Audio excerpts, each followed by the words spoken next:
the way that we have seen those interactions between human and nature have always come from the lens of colonialism, like exploitation, consumption, or even self-preservation.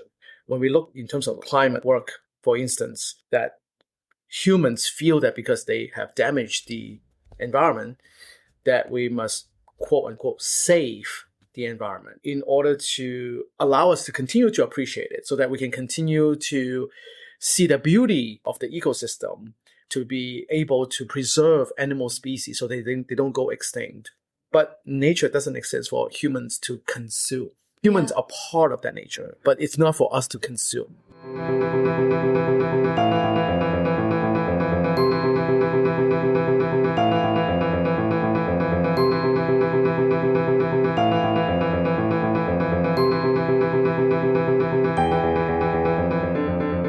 Welcome to another episode of the Environment in Canada podcast, a podcast about the environment by Sierra Club Canada.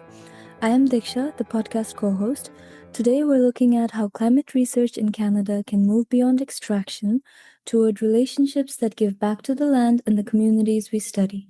We'll explore how our views of nature shape the questions we ask, what drives people from awareness to action, and how policy can help Canadians and corporations make greener choices. Before we begin, just a reminder that you can take action on environmental issues by visiting sierraclub.ca. We have tons of petitions, other actions and events, and regular news updates you can sign up for on the homepage. You can also find Sierra Club Canada on social media, and you can listen to the Environment in Canada podcast on the Harbinger Media Network, Spotify, Apple Podcasts, iHeartRadio, and YouTube, or wherever you get your podcasts. This podcast also airs on CKUT Broadcast Radio in Montreal, 90.3 FM, bi-weekly on Tuesdays at 11 a.m. Eastern Time. Don't forget to click follow or subscribe so you can get the latest episodes from us. First, I would like to take a moment to acknowledge that something happened here, on the land I stand on, which is the traditional territory of the Mississaugas of the Credit, the Anishinaabe, the Chippewa, the Haudenosaunee, and the Wendat peoples. With me today, I have Dr. Enoch Tse. I met Dr. Enoch at the Environmental Symposium at Center of Social Innovation, Toronto, and instantly I was drawn to his work, which draws on rethinking research and redesigning how we understand research. For those listening, my first question is, who are you and what do you do? Thank you for having me, Diksha, for this opportunity. I'm really glad to be here.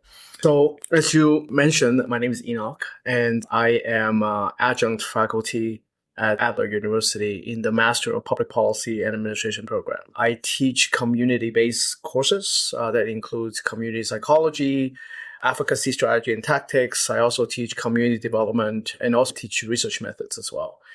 And for research methods specifically, my scholarship is on what's called post-colonial indigenous research paradigm. So basically, it's about taking a two-eye seeing approach to research rather than looking at the traditional Euro-Western way of doing research. In my full-time career, I am a senior engineer at the Ministry of the Environment, Conservation and Parks with the Ontario Public Service. That's the job that pays all the bills. And I have been in the ministry for over 16 and a half years now, coming up 17 years. So my government career has made me want to study more about public policy. And that's why I went back to grad school for public policy and for public administration, even though that my undergrad is actually in engineering. So this is where I am as a result.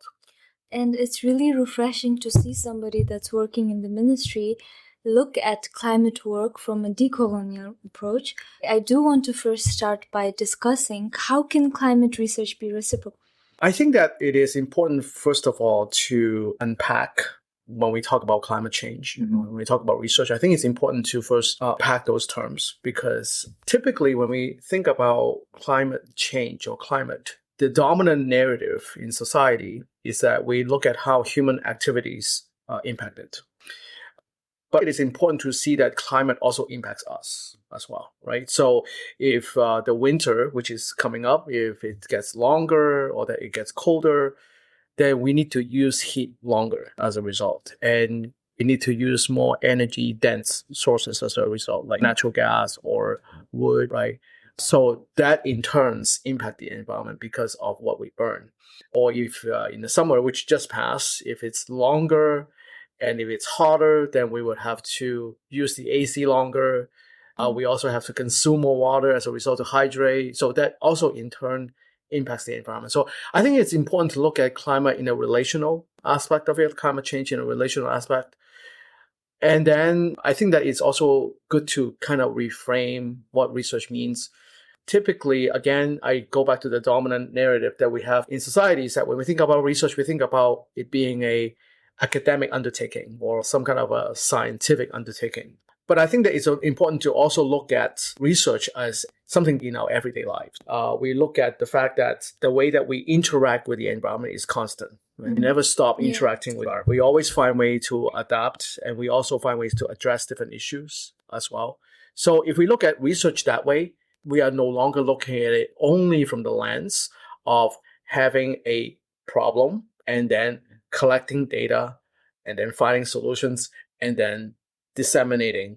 If we're looking at climate and then research together, I think it's good to look at it from the perspective of being local or situational rather than global. Because when we look at climate change, we think about global. We think about how the temperature changes over time globally. But it's important to look at it from a local situational perspective. And when we do that, we realize that we need to involve the local indigenous peoples more heavily in the design of the research, in the collection of the data, the organization of the data, the interpretation and the dissemination of the results.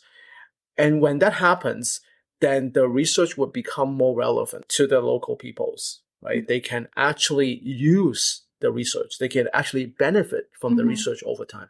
So from that perspective, it will be more reciprocal rather than just the researcher going into an area and just extract the information, which sees the local indigenous people as being helpless or that they're not valuable in the design of the research, but they're actually heavily involved. In other words, they're being co-researchers. So I think that would be a good way to see research from a reciprocal lens. And I think that's actually a really big problem right now, especially because the world globally, I think we're becoming more aware about climate change, and there are being policies that are formulated, but these policies are not correctly being implemented in local communities. For example, carbon offsetting.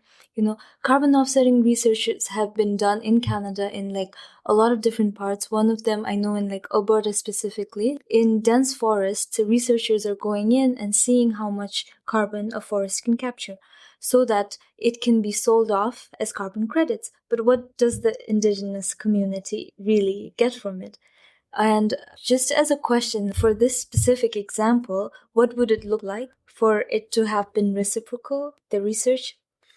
I think that it is important to, first of all, find out if the local peoples also see a problem at all. Because when we look at research, we tend to think about what is the problem. And if we know what the problem is, then we can find ways to resolve it, to find some kind of a causal relation that we can resolve the issue. But from a reciprocal perspective is that the people also have to say that there is a problem. They have to believe that there is a problem. So it's not up to the researchers to go in there and say that I think that this is the problem and that you can work with us on this because I think that there's a problem.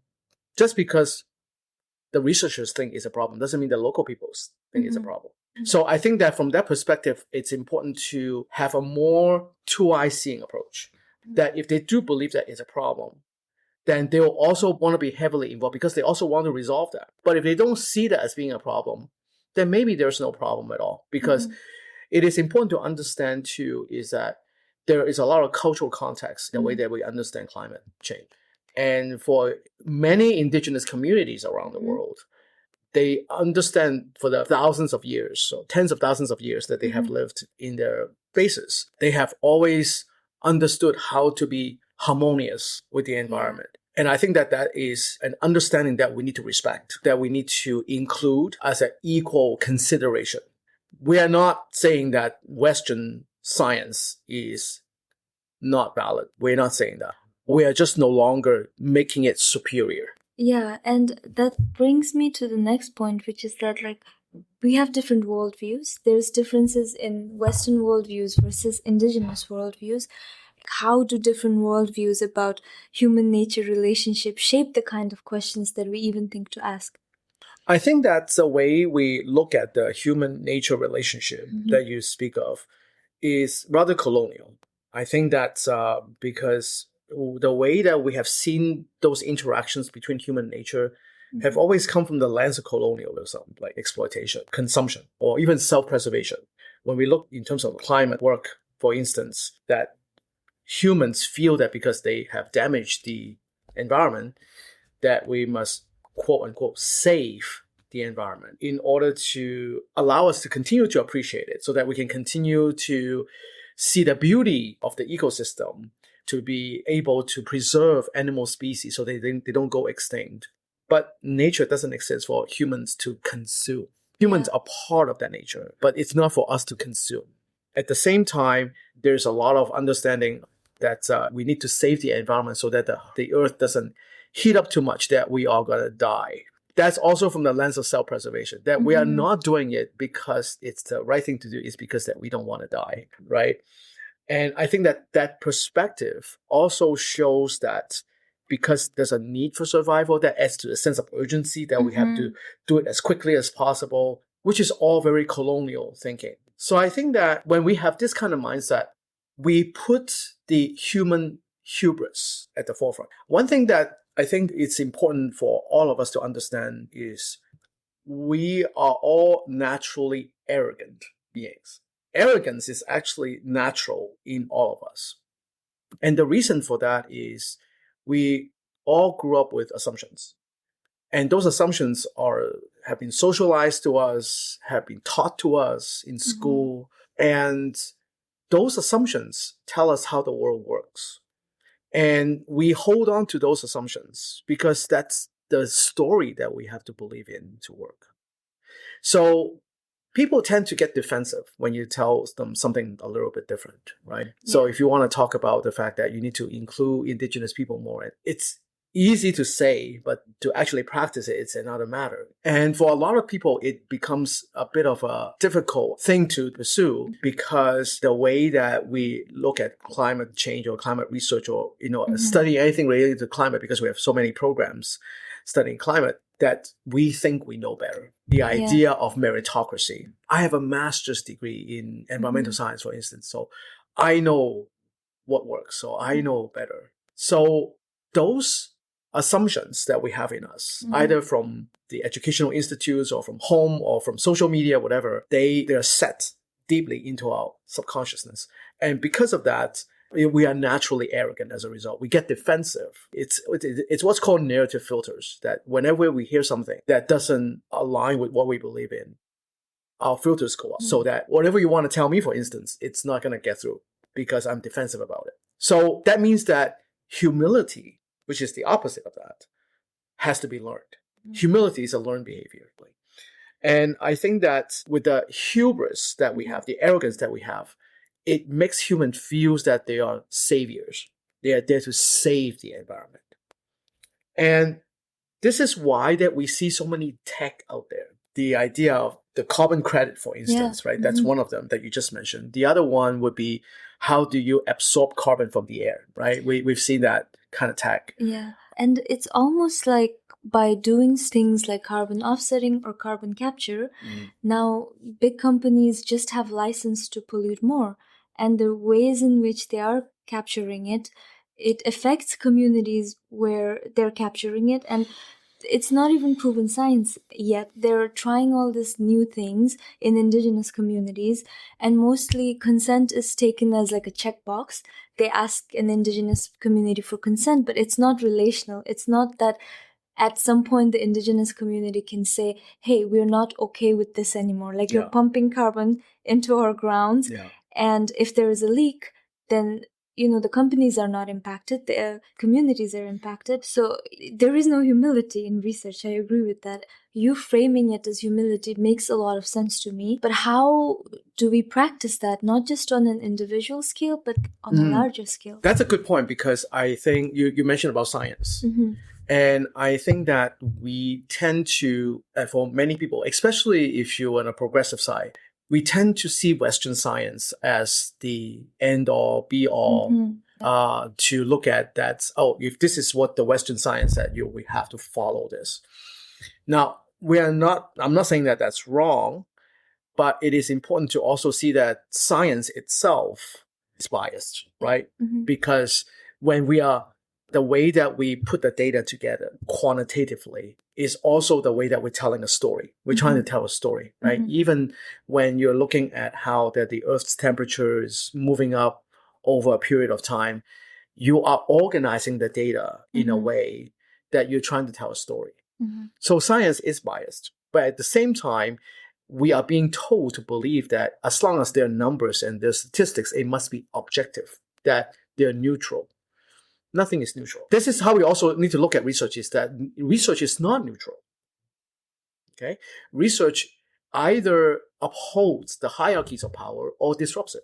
So if we look at it from that perspective, it is important to see that Western science should not be the superior or the preference in how we see climate. But also we need to look at that there are cultural understanding embedded in the way that we see science. The way that we look at climate, there's a lot of cultural understanding behind. So when we do that, then we understand that the rest of the world, the global majority, have as much say about how we should look at climate as much as the Western science does. Okay, again, we are not saying that one is better than the other, but we are giving equal consideration. That's what the two-eyed seeing approach is about. The two-eyed seeing approach is so interesting because unlike Western science, which tries to uphold a level of superiority, two-eyed seeing, it holds them in the same regard. Like you have to look at science through one eye and have like an indigenous understanding, which is a more like relational understanding with humans and nature in the other. But I'm curious, so what does that actually look like in research? So I'm going to use an example that is not quite related to climate itself, but I can tell you as an example of how we can, let's say, decolonize quantitative research, for instance, because a lot of the climate research is done quantitatively. Have you heard of the Podius-Mays test? No, I have not. So the Podius-Mays test is a test that was created to test African children in the 20th century. And the purpose of that test is to have a series of mazes varying in difficulties, and the children will be tested in how quickly they can go from the edge of the maze to the center of the maze. And because it varies in difficulties, they would be measured in terms of time, how long it takes for them to go from the edge to the center of the maze.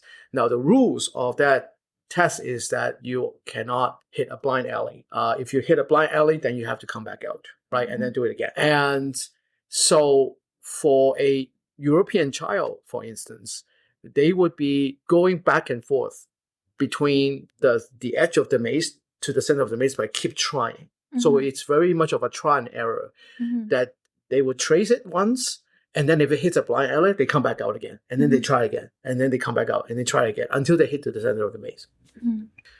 That's what a European child would do. Whereas an African child would be going from the center, that they would not do anything.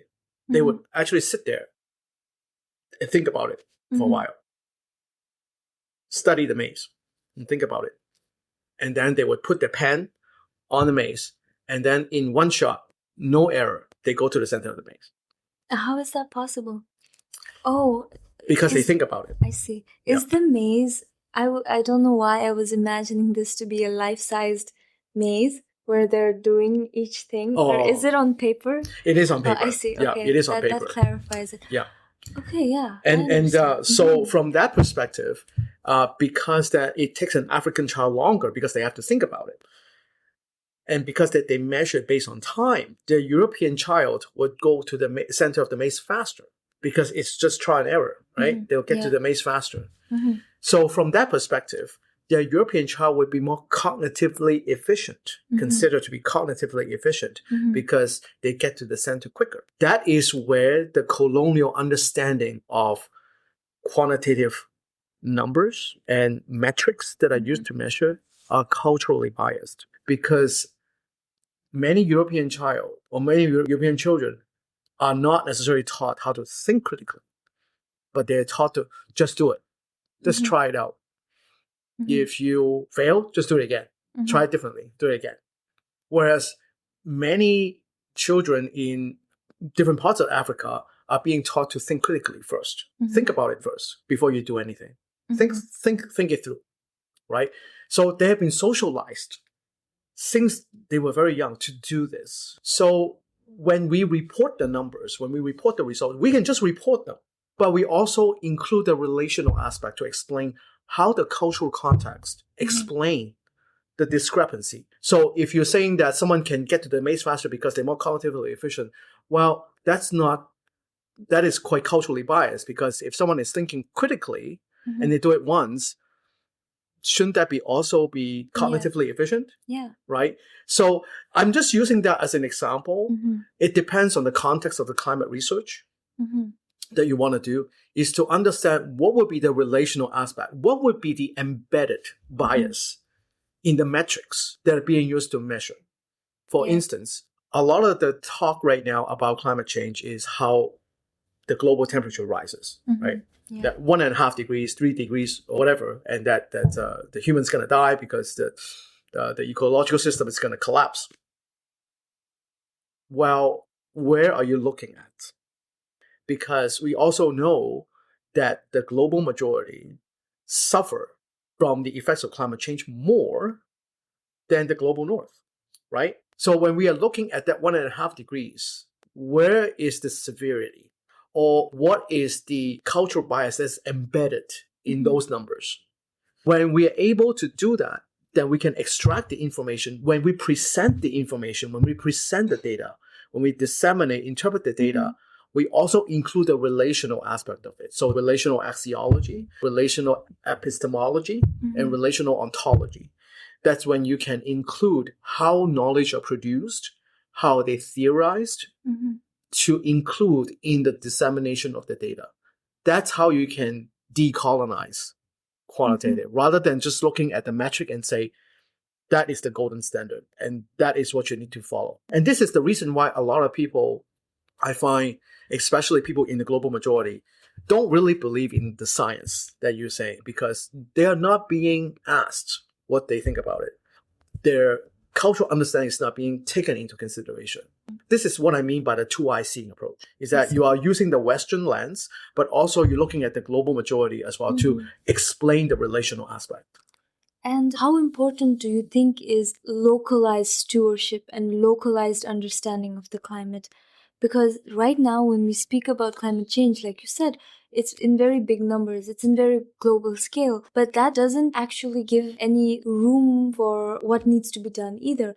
Instead, if climate research was understood within a local context, because it does exist in local ecosystems throughout, which makes it global, but within the local ecosystem, if research is done locally and if the research can help the local ecosystem, and if that is done globally, then there's a global change. Yeah, and that is actually a good point, because you can look at it from a ripple effects perspective, that looking at the principle of interdependence is that when you change one aspect, there would be a ripple effect. So if you're doing something locally or situationally, there will be a ripple effect to other parts of the communities, to other parts of the world. And when we look at it this way, then we realize that it's much more reciprocal to include the local populations in it. Because when you're looking at it globally, then it becomes elitist. Because now they have to be only the people who are in the Western science or the academic or the scholars to theorize and to impose their understanding about climate to the rest of the population. I see that in the climate research, in many ways, in the field of climate change is rather monolithic, homogeneous. Actually, that would be a better term, homogeneous. And we see that a lot in different social justice actions, that it can be homogeneous. But it is important to understand that other worldviews, whether they're from the Philippines or Indonesia or Tanzania, they are all equally relevant as the ones coming from Denmark. We see a lot of push towards diversity now, but even access to opportunities is very varied by people's socioeconomic statuses, life in general. I find that a lot of the times we have people who cannot focus on climate because they're struggling to survive. Yeah. And it is true that for most of us, and that goes back to the global aspect too, it is related to the advocacy part of it, because when we look at climate change, because it's so grand, it's so the scale is so global, like you said, people don't know what to do for the most part, right? They don't really understand how is my recycling going to improve the temperature of the earth, not going by 1.5 degrees. What does this have to do with that? When they don't see the connection, then the story doesn't make sense to them. Then it becomes meaningless. Because one thing that's really important in any kind of advocacy work, any kind of research, is that it has to make sense. It has to be meaningful. Whether it's true or not, the most important thing is meaningfulness. If people don't find something meaningful, they won't believe it, right? So this is the reason why that it's much more important to look at climate research from a local and situational aspect, and it's driven by the community. The research is driven and led and designed and executed by the community so that it's relevant to them, because it's not just some meritocratic person with a master's or a PhD going to tell the community what they should do or how they do it. They are the one who can make those decisions themselves. And I know we talked just a little bit about technology and how that plays a part in the story of climate change. I would go so far as to say that even the evaluation and the assessment of climate tech needs to be decolonial. Yeah. What do you think about that? Yeah, and I think that goes back to what I talked about. How do we need to decolonize quantitative research? Is that we have this dominant assumption that if we see numbers or if we see technology, that it must be neutral or that it must be objective. Nothing is objective. When we do research, we have to come up with the idea of inclusion criteria or exclusion criteria, that we have to make some kind of assumption that we cannot include these factors because it would impact the way that we do the research, or we have to exclude certain factors because we don't want them to impact the research. Well, real life doesn't work like that, right? Real life you cannot exclude things or include things however you want. So when we do research that way, then how relevant is the outcome of that research? Because it's controlled. It's a controlled environment, whatever that is. So it doesn't become meaningful to the real life condition on the ground. So this is the reason why I go back to earlier, is that if we look at research as everyday life, then we realize that we cannot just exclude things however we want or include things however we want, because it's not supposed to be about us controlling the situation. We should be studying what's actually happening on the ground. So when we do that, we can look at research a little bit differently. Then it becomes more relevant. And that goes with the tech as well. So when we look at climate research, for instance, instead of coming up with this inclusion-exclusion criteria, work with the local peoples. What do they think? Do they see a problem? And that's super applicable to the development of climate tech. Climate tech is really hot right now with different AI mechanisms that help, like building assessment for green energy. And it's very hot right now, but I don't know if a lot of the work is grounded in real problem with real people, or if they're just aimed to capitalize on a much larger problem, which is like global warming as a whole. Like if we just view that as a problem, I guess we can come up with multitudes of solutions, but what is it that the people on the ground need? And I think that to your point there's another factor that we also need to consider is capitalism. That the climate tech that we see a lot these days, they have a money factor to it, right? There's a monetary factor into those technologies. So if they can sell those technology to countries or communities that want them, it is money being made. So the climate tech itself, it's a big industry, I would say. And it is really unfortunate because when we look at climate change, we cannot just look at climate change as a standalone problem. But there's also a lot of racism in the way that we look at climate change. There's a lot of capitalism in the way that we look at climate change. There's a lot of patriarchy in the way that we look at climate change. And unless we can also find ways to resolve those issues at the same time, it's really difficult to have any meaningful climate justice. Because we can talk about it, we can say that, oh yeah, we need to be more inclusive, that we need to be more equitable in involving communities.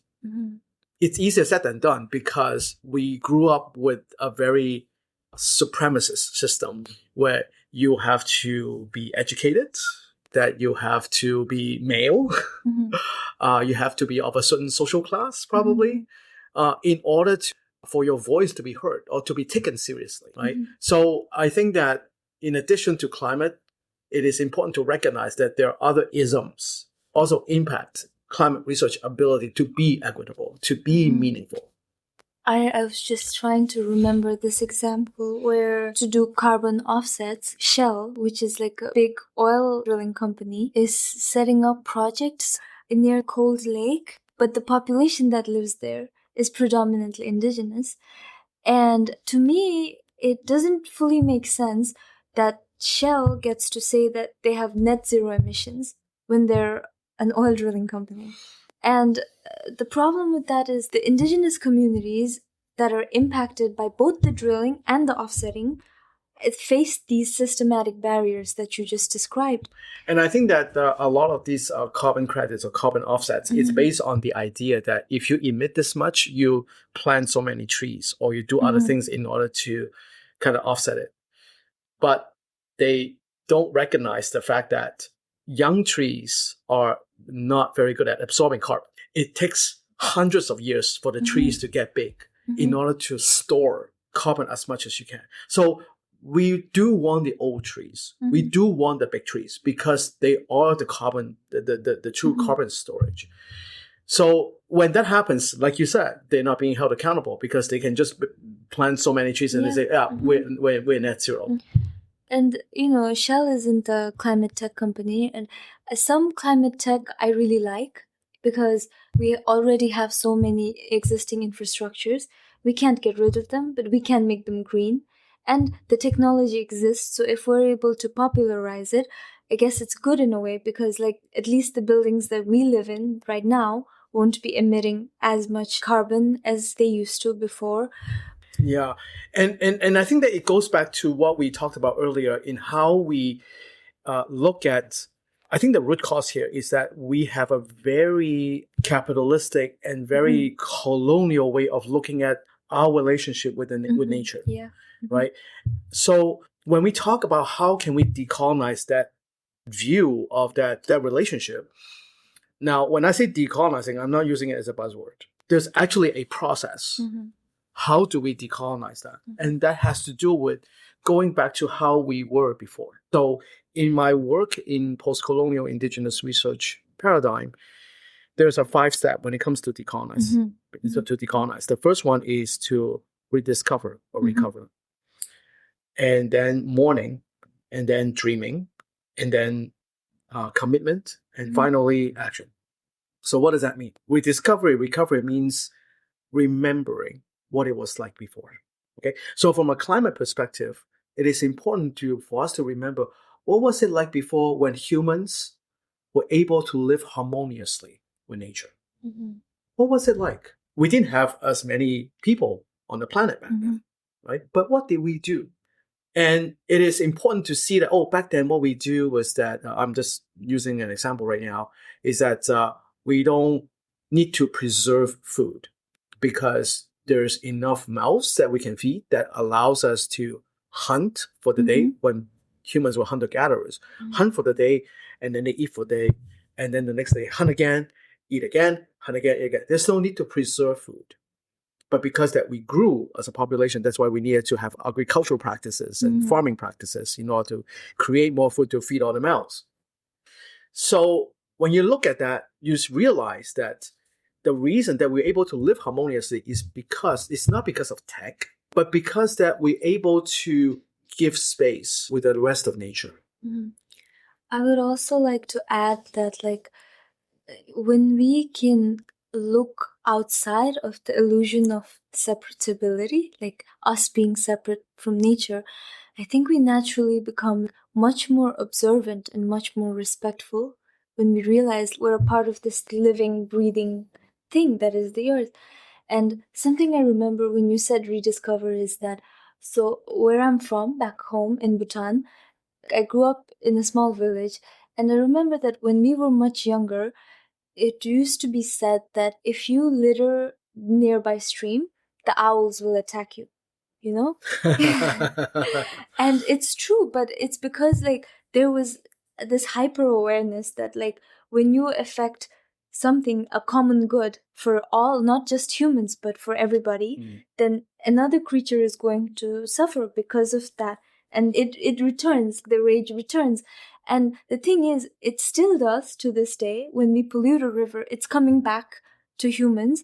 But because there is so many degrees of separation, we're not able to track, like, when I dump poisonous waste in this river, because we're not directly linking how it comes back to us, or because it's being done by like third parties, that there is this big illusion of us being so separate from nature. Yeah. I understand it as being the first step of decolonization, like this rediscovering. I understand that. And I guess it needs to be done on an individual and a collective level. Yeah, and I think that it has to start with the individual. Because, again, like I said, the local situational aspect, the way that we look at research, we have to start with ourselves. We have to constantly, besides humility that I just talked about, also to be able to reflect, to self-reflect. It's really important. What is it that we are doing?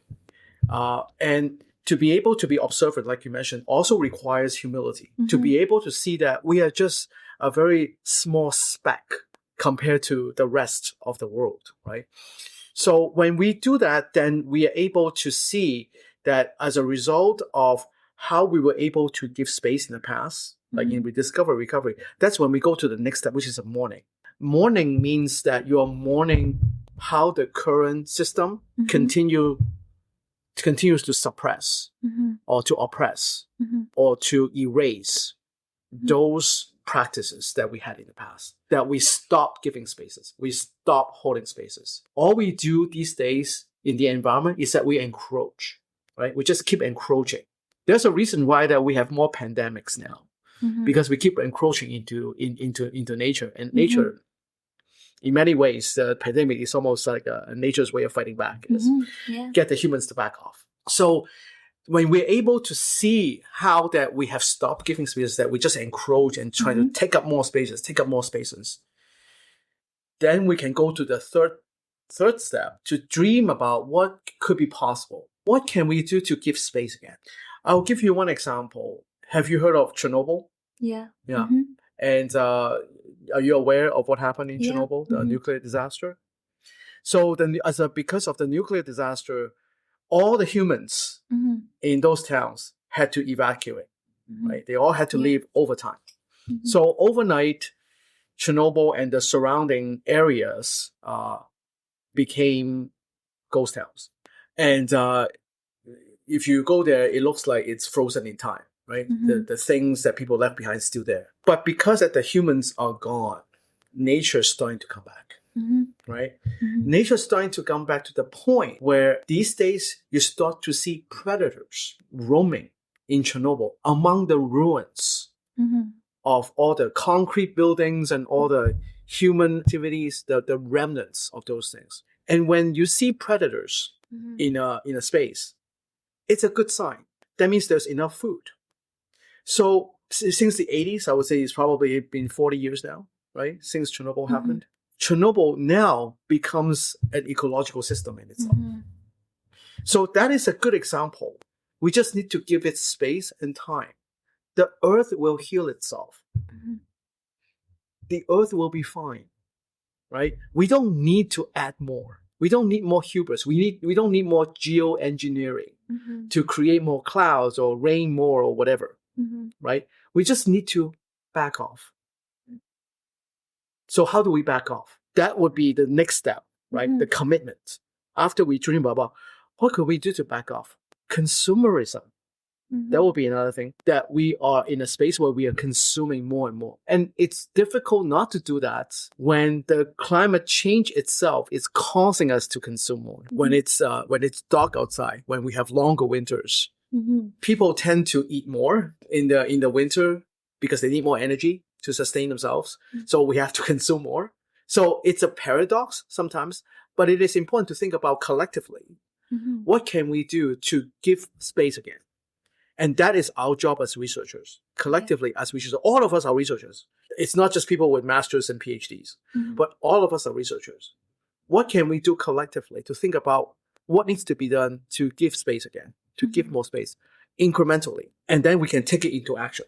That would be the fifth step in the decolonization process. Once you have dreamt about what you need to do as an actor, how you can give space again. We just need to back off. Here as humans. Decolonization process is so important. Remember what it was like before.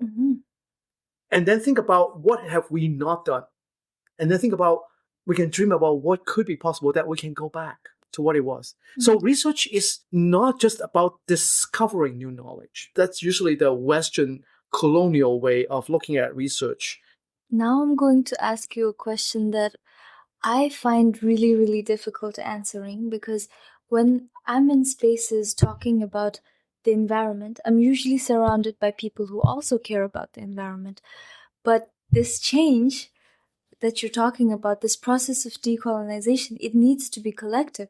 Otherwise, it's not, I mean, it will work. It still makes changes, I guess, but it needs to be collective. And how do you advocate this to people who don't currently think like us, like who don't currently see it as a problem even? That's when we need a lot of empathy. Like I mentioned earlier, we all have different assumptions growing up. And those assumptions make us believe how the world works. So when we come together for any kind of a collective action, even in climate change, for instance, we all have different ideas about how to achieve it. Even if we could agree on a collective goal or common goal that we want to move towards, people don't tend to agree on the means of how to achieve that end, right? Yeah. So when you talk about decolonization, that would be like the means, right? So it is important to understand where those people are coming from. And when you understand where those people are coming from, you understand that there are diverse ideas that need to be respected.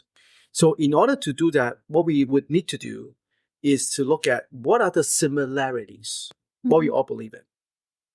What are the mutable features of what we believe in that we can move towards having that commonality without truly achieving it? Because oftentimes when we're looking at commonalities, we're also looking at assimilation, right? We don't want to assimilate anyone because otherwise they would have to give up who they are, right? Or being told that their beliefs are inferior. We don't want to do that. But we also want to allow people to move towards a common goal, towards it. We get close to it without achieving it, so that we can respect people's diversity. At the same time, we can create some sense of community together. That will require a lot of work because, first of all, empathy is hard work. Because as empathetic as you may be, your assumption tells you that, well, why do you think that way? I don't think that what you think is true or is correct. So it takes a lot of effort and a lot of, again, we go back to humility, a lot of that humility in order to be that empathetic, to be that compassionate, to be sensitive to other people's ideas.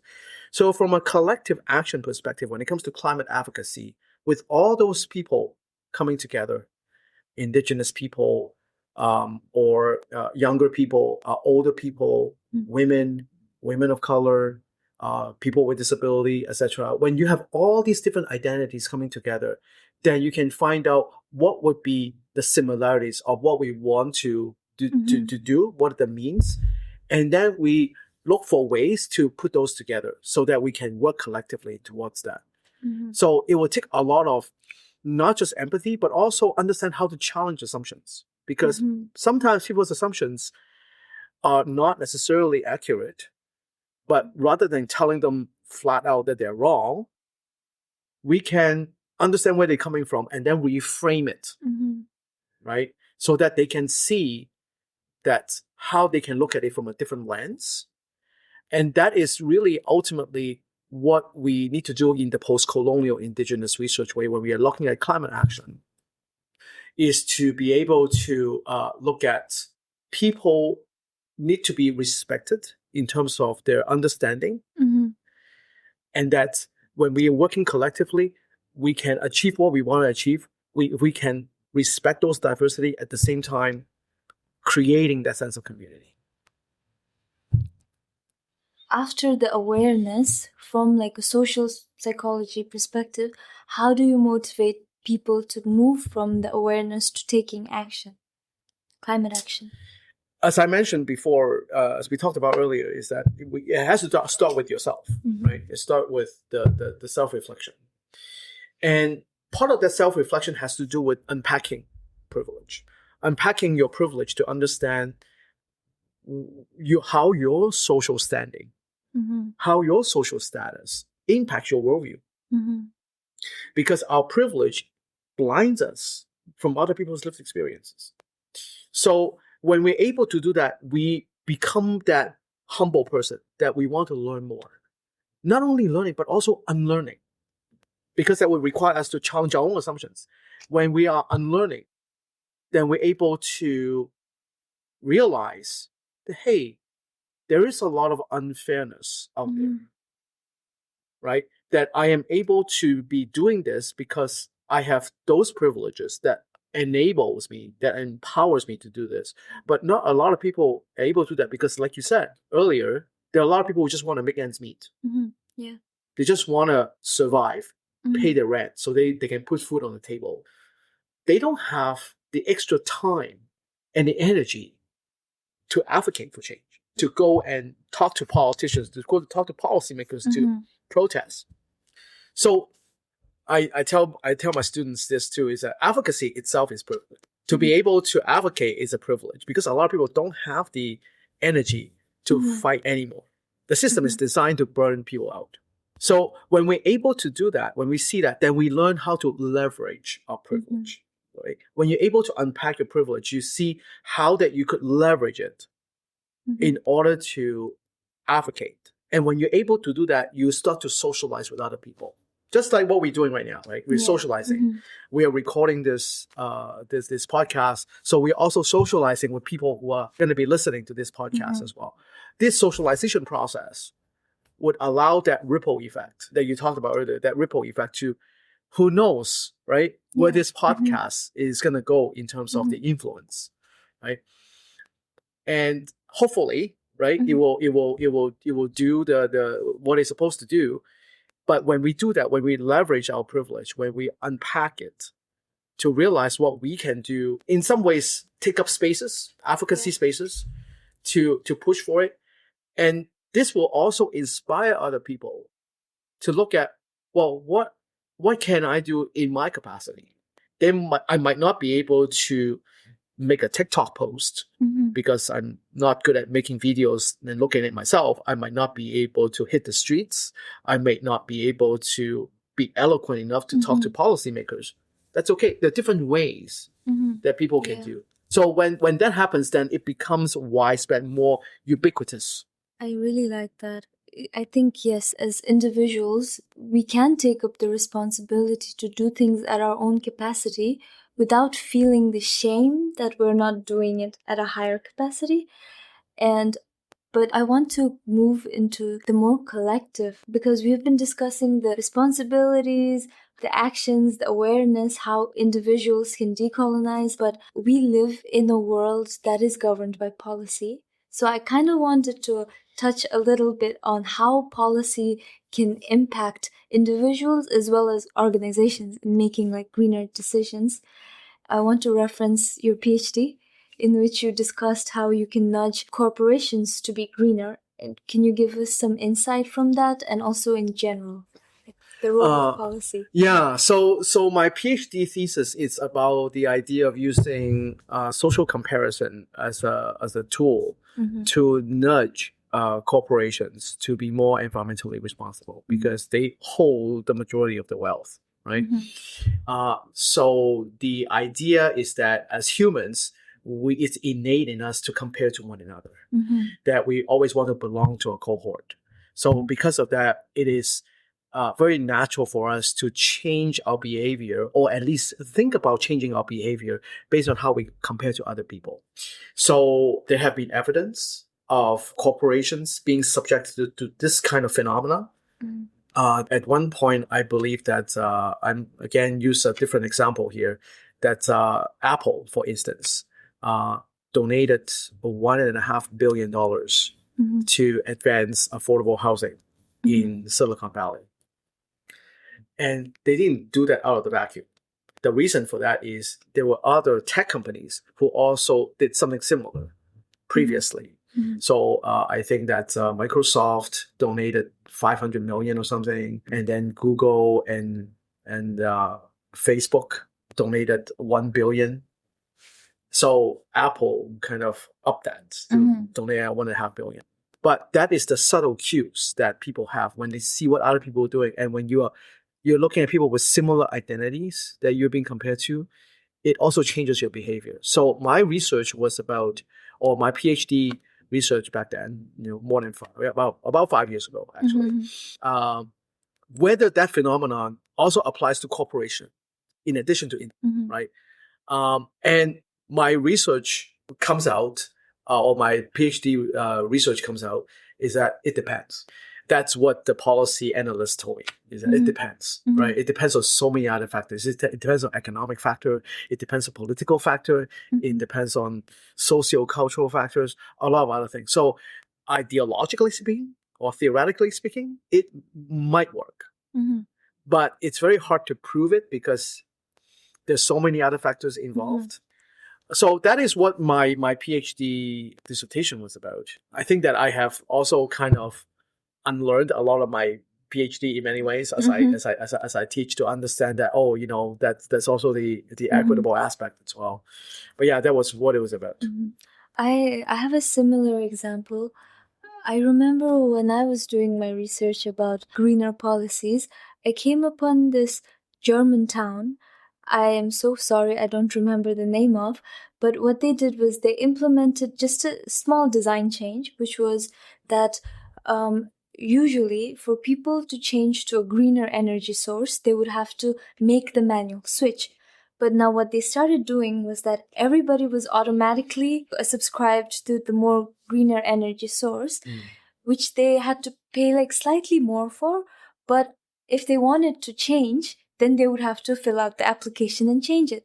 What they found out was that people have so many decisions to make every day that they go directly to defaults. If this is something we're already signed up for, they will not make the effort of making a switch, even if it saves them money. So I thought that was a great example of like design architecture around nudging people to be more green. And I think that also has to do with the cultural understanding as well. Yeah. If you want to nudge people, you have to be able to understand what their cultural understanding is. Yeah. And I think that this is ultimately what public policy is supposed to be about. If you don't understand human behavior, public policy is not going to work, right? So we have to understand the roots of human behavior. And I think that oftentimes the issue that we have with public policy is that we are telling people what to do, because you have a bunch of policymakers who do not necessarily have the same lived experiences, but they think that they know better, so that they will come up with these policies to say, this is how we're supposed to go. But we have neglected the fact that people also have their own understanding about the climate issue. What do they think? Do you think that this would be something that would work? What do you think would work? And from the reciprocal perspective, we go back to what you said earlier, in the beginning. The reciprocal perspective is that if you're able to have that relational understanding between policymakers and between the public, they are more involved in the decision making, then the chances are they will find the policy relevant because they have a lot of input on it. They help formulate the policy rather than people formulating for them, right? So I think that from that perspective, we can use policy as a way to hold space for people, to give space for people so that they can thrive on their own. Yeah. That's ultimately what it is. When you give space to people, they thrive because you're not telling them what to do. They do what they want to do. And when they're happy, people want to give back to make the community even happier. But So when we understand a little bit more of that, then we're able to create an environment that's more conducive for transformative change. Thank you so much. This has been a really great session and very enlightening as well. I learned a lot of things today. Before we end today, just a reminder to all of our listeners that you can take action on environmental issues by visiting sierraclub.ca. We have tons of petitions, other actions and events, and regular news updates that you can sign up for on the homepage. You can also find Sierra Club Canada on social media, and you can listen to the Environment in Canada podcast on the Harbinger Media Network, Spotify, Apple Podcast, iHeartRadio, and YouTube, or wherever you get your podcasts. This podcast also airs on CKUT Broadcast Radio in Montreal, 90.3 FM, bi-weekly on Tuesdays at 11 a.m. Eastern Time. Don't forget to click follow or subscribe so you get the latest episodes from us. Thank you.